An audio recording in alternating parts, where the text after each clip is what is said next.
অসহায় মানুষদের, তারা আসলে এই ত্রাণ, শুধু তাদের ত্রাণ না, তাদের একটি মূল কথা হচ্ছে এই যে জননেতা মাহমুদ হাসান রিপন তিনি উপস্থিত হয়েছেন।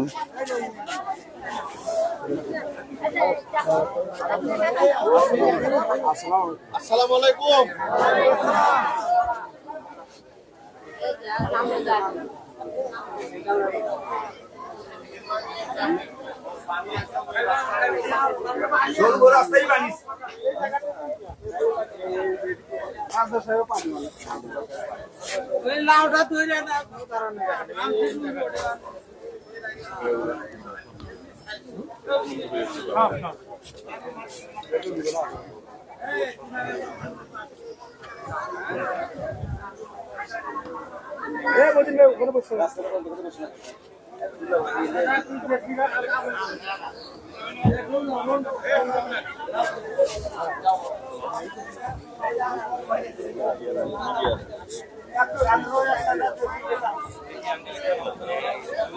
আমরা যদি একটু আপনাদের জানানোর চেষ্টা করি যে সাগাটা ফুলছড়ির প্রায় 50% মানুষই বন্যার পানিতে বন্দী হয়ে রয়েছেন। তাদের জীবনমান বিপর্যয়ে, পানি চতুর্দিকে তাদের পানি। আমরা যদি একটু দেখানোর চেষ্টা করি যে তাদের বাড়ির আঙ্গিনা পর্যন্ত পানি হয়ে গেছে, যেটা তাদের চলাফেরা স্বাভাবিক জীবনের ব্যত্যয় ঘটিয়েছে।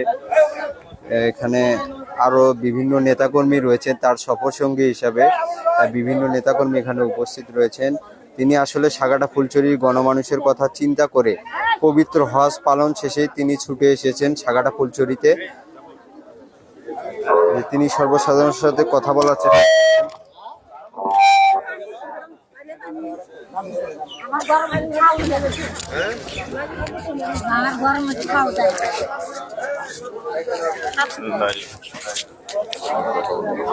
একটু পরে। আপনাদের বাড়ি কি সবার এই গ্রামেই? না, ভাই ইয়ে আছে আমাদের ট্যাংরাকান্দি আছে, পারুল। হ্যাঁ হ্যাঁ হ্যাঁ, পারুল মৌজাটা আমাদের ট্যাংরাকান্দি মৌজাটা দুটো মিলেই আছে। পারুল ট্যাংরাকান্দি তাই না? কিছু পিপুলিয়ারও আছে। আমাদের তো পুরো ইউনিয়নই অলমোস্ট পানির নিচে। হ্যাঁ, পুরাটা পুরো ইউনিয়নই কোনো জায়গায় এই জায়গাটাই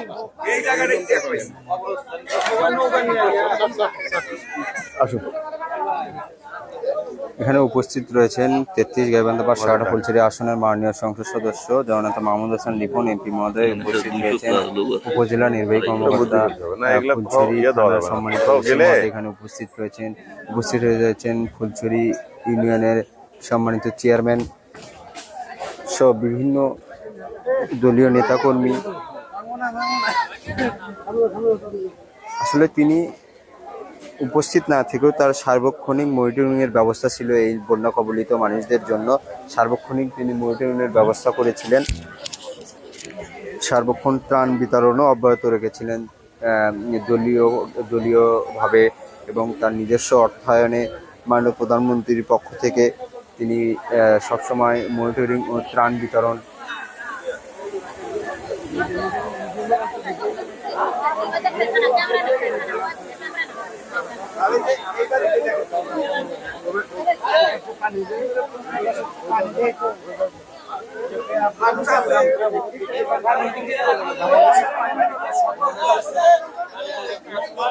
আমরা যদি আপনাদের একটু দেখানোর চেষ্টা করি, এই যে একটি বাড়িতে যদি আমরা যাই, সেখানে গেলে দেখতে পাচ্ছি যে একটি বাড়ির আঙ্গিনায় পর্যন্ত পানি গিয়েছে, যে কতটা তাদের স্বাভাবিক জীবনযাত্রার ব্যত্যয় ঘটেছে আপনারা দেখতে পাচ্ছেন। এই যে পুরো আঙ্গিনায় পানির স্রোত বইছে, আপনারা দেখতে পাচ্ছেন।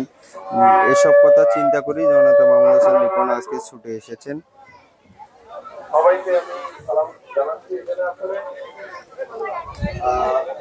এখন কথা বলছেন এমপি মহোদয়। বন্যার্থদের পাশে মাননীয় প্রধানমন্ত্রী আমাদের নির্দেশনা দিয়েছেন। আমরা এই ফুলছড়ি উপজেলা, সাগাটা উপজেলার যে সমস্ত এলাকা বন্যার পানিতে আক্রান্ত, আমরা প্রত্যেকটি এলাকা পরিদর্শন করছি, সার্বক্ষণিক মনিটরিং করছি। আমাদের উপজেলার ইউনো সাহেব এখানে আছেন, ওসি সাহেব আছেন, আমাদের এই ইউনিয়নের চেয়ারম্যান, উপজেলার চেয়ারম্যান, আমাদের বাংলাদেশ আওয়ামী লীগের নেতৃবৃন্দ, এখানে প্রিয় সাংবাদিক বন্ধুগণ রয়েছেন, আপনারা জানেন যে এই বন্যায় আমার নির্বাচনী এলাকা সাগাটা ফুলছড়ির অধিকাংশ অঞ্চল পানির নিচে বর্তমানে। আমরা সরকারের পক্ষ থেকে সর্বাত্মক চেষ্টা করছি। আমার মা বোনেরা এখানে রয়েছেন, আমি কৃতজ্ঞতা জানাই। প্রত্যেকবার আপনারা শেখ হাসিনার নেতৃত্বের প্রতি মাননীয় প্রধানমন্ত্রীর জন্য দোয়া করেন। এই চরের প্রায় 100% মানুষ নৌকা মার্কায় ভোট দেন। সুতরাং এই চরাঞ্চলের প্রতি আমার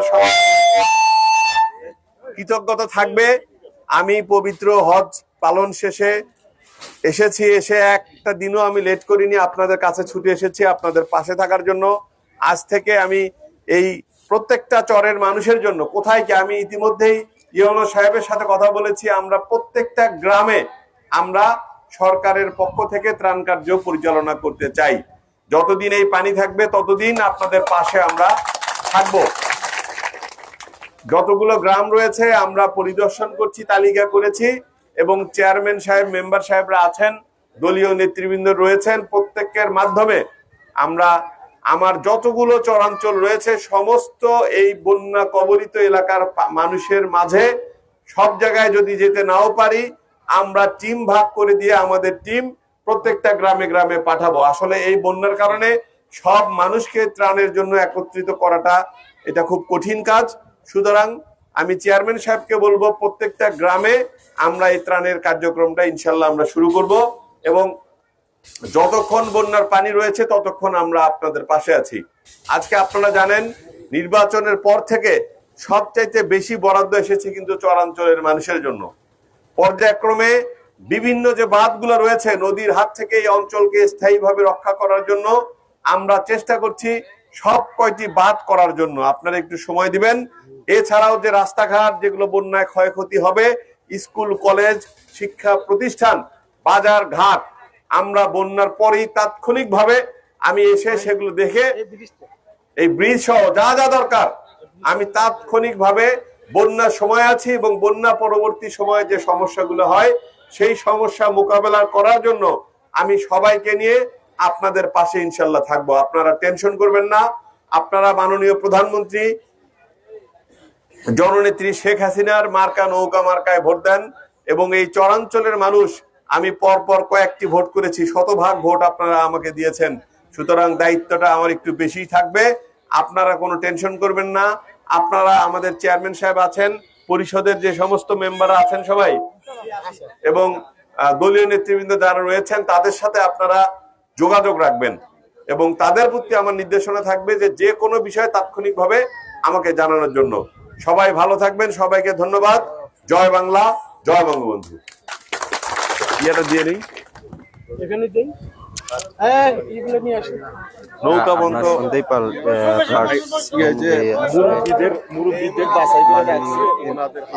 এমপি মহোদয় কি বলেছেন আপনারা সরাসরি শুনতে পেয়েছেন। আসলে তার ভাবনা কি বন্যা কবলিত মানুষদের নিয়ে তিনি বলেছেন যে সার্বক্ষণিক মনিটরিংয়ের ব্যবস্থা তিনি করেছেন, ত্রাণ বিতরণ তিনি ইতিপূর্বেও করেছেন এবং সবসময় তিনি অব্যাহত রাখবেন।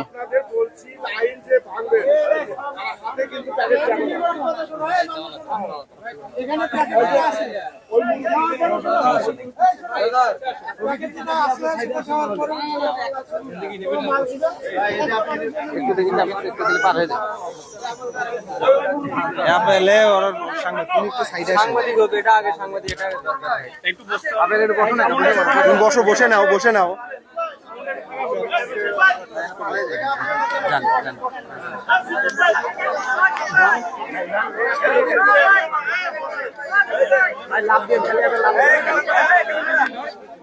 তিনি অসহায় মানুষদের মাঝে ত্রাণ বিতরণ করছেন। আমরা সরাসরি এখন অবস্থান করছি ট্যাংরাকান্দির চরে। তিনি ইতিপূর্বে বক্তব্য রেখেছেন এই বন্যা কবলিত মানুষদের জন্য তিনি কি করবেন সেই প্রতিশ্রুতি তিনি দিয়েছেন। ইতিমধ্যেই তিনি তার বাস্তবায়নও ঘটিয়েছেন। তিনি সার্বক্ষণিক মনিটরিংয়ের ব্যবস্থা করেছেন, অব্যাহত রেখেছেন। তিনি ত্রাণ বিতরণের কার্যক্রম ইতিপূর্বে করেছেন। আজকে তিনি সরজমিনে এসে ত্রাণ বিতরণ করছেন ট্যাংরাকান্দির চরে। আজকে শুধু ট্যাংরাকান্দির চর না, পুরো ফুলছড়ির বিভিন্ন জায়গায় গিয়ে তিনি সরজমিনে বন্যা কবলিত মানুষদের পরিস্থিতি পরিদর্শন করবেন, তাদের মাঝে খাদ্য সামগ্রী বিতরণ করবেন। আমরা যদি একটা জিনিস অবগতর জন্য জানাচ্ছি যে তিনি ইতিপূর্বে বক্তব্য রেখেছে। এখানে তিনি বক্তব্যের মাধ্যমে বলেছেন শুধু বন্যার সময় নয়, বন্যা পরবর্তী সময়ে যে রাস্তাঘাট মেরামত সংস্কারে যে যাবতীয় ব্রিজ কালভার্ট রয়েছেন সেগুলো তিনি খুব দ্রুত করার চেষ্টা করবেন, সেই কথাও তিনি ব্যক্ত করেছেন। এখানে প্রায়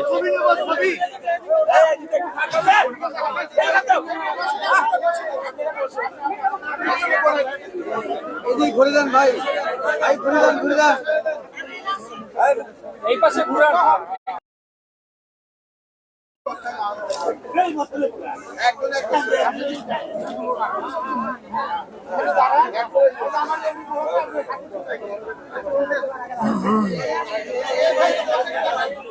আপনি বসেন বসেন, আপনি বসেন।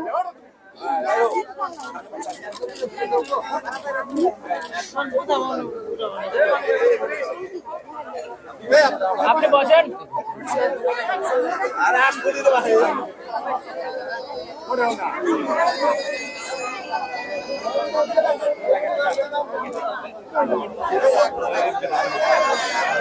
আমরা যদি আপনাদেরকে জানানোর চেষ্টা করি, সাগাতা ফুলছড়ি প্রায় 50% মানুষ নদীর পানিতে বন্দী হয়ে রয়েছেন। প্রায় 50% পরিবার বন্যায় কবলিত। বরাবরই সাগাতা ফুলছড়ি কবলিত অঞ্চল, যেখানে প্রায় ছোট বন্যাতেও সব জায়গায় পানিতে ভরে যায়।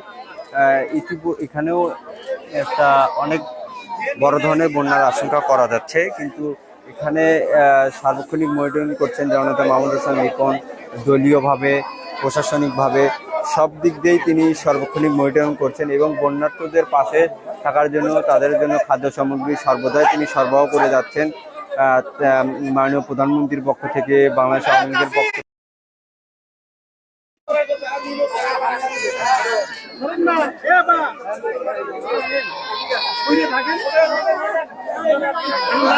না ভাই লাগবে তো আসলে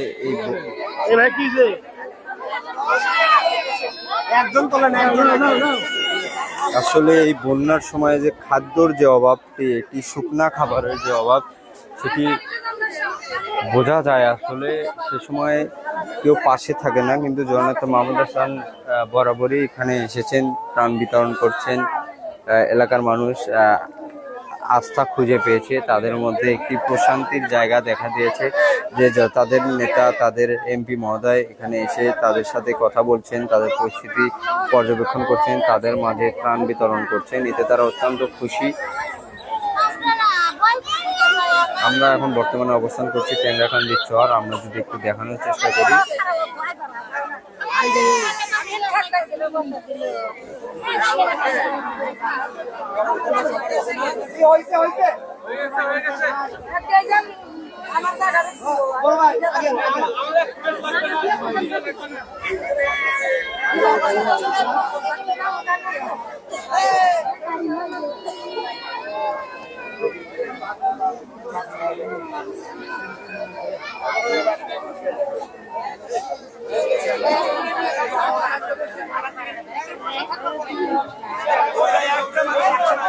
এখন তিনি বন্যা কবলিত একটি বাড়ি পরিদর্শনে আসছেন। তিনি এখন একটি বাড়ি পরিদর্শন করবেন। যে বাড়িটি আসলে আমরা ইতিপূর্বে দেখেছি যে এই যে বন্যায় একদম পানিতে ভরপুর হয়ে গেছে।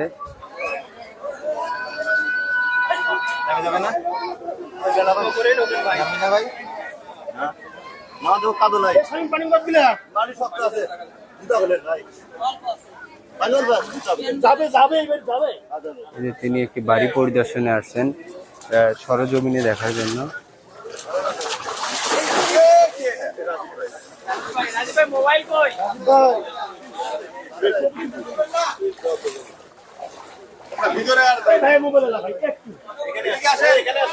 এই যে একটি বাড়ি পরিদর্শনে এসেছেন তিনি।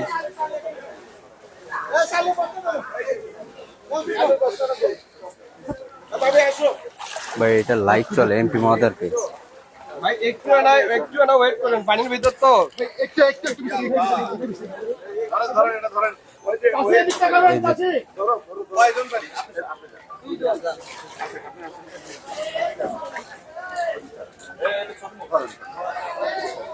চিন্তা নেই মুরব্বী যান। ওকে ওকে। আপনারা কি খুশি? হ্যাঁ খুশি আল্লাহ। আমরা খুশি থাকবো না, আমাদের এমপি ভাই আমরা ভোট দিয়ে তুলছি। আপনার এই বন্যার সময় কি আগে কেউ ত্রাণ নিয়ে বা আপনাদের পাশে এসেছিল? আপনারা দোয়া করবেন এমপি মহোদয়ের জন্য, মাননীয় প্রধানমন্ত্রীর জন্য দোয়া করবেন।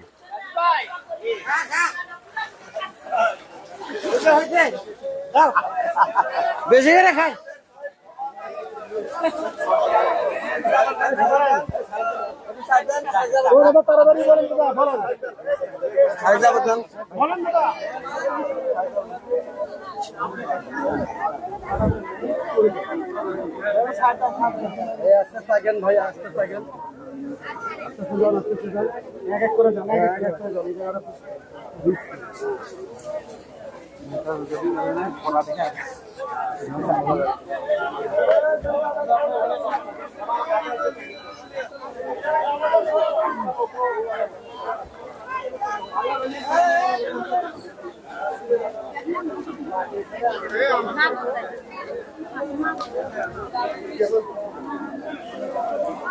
আমরা ট্যাংরাকান্দির চরে পরিদর্শন ও ত্রাণ আমরা বিতরণ শেষে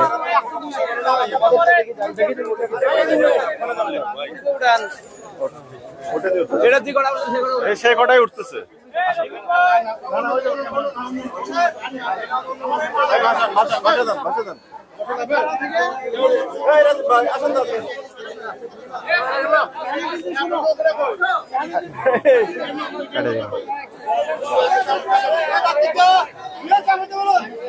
এখানে প্রায় 1 থেকে 150 পরিবারের মাঝে ত্রাণ বিতরণ করলেন জননেতা মোহাম্মদ হাসান লিপন। তিনি ত্রাণ বিতরণ করেন, তিনি আশ্বস্ত করেছেন তিনি সবসময় তাদের পাশে সার্বক্ষণিক মনিটরিং এবং ত্রাণের ব্যবস্থা করবেন। এই যে আমরা যদি দেখাতে চাই, এই যে জনজীবন কতটা পানিতে বন্দী হয়ে রয়েছে, চারদিক যেদিকে তাকাই শুধু পানি আর পানি।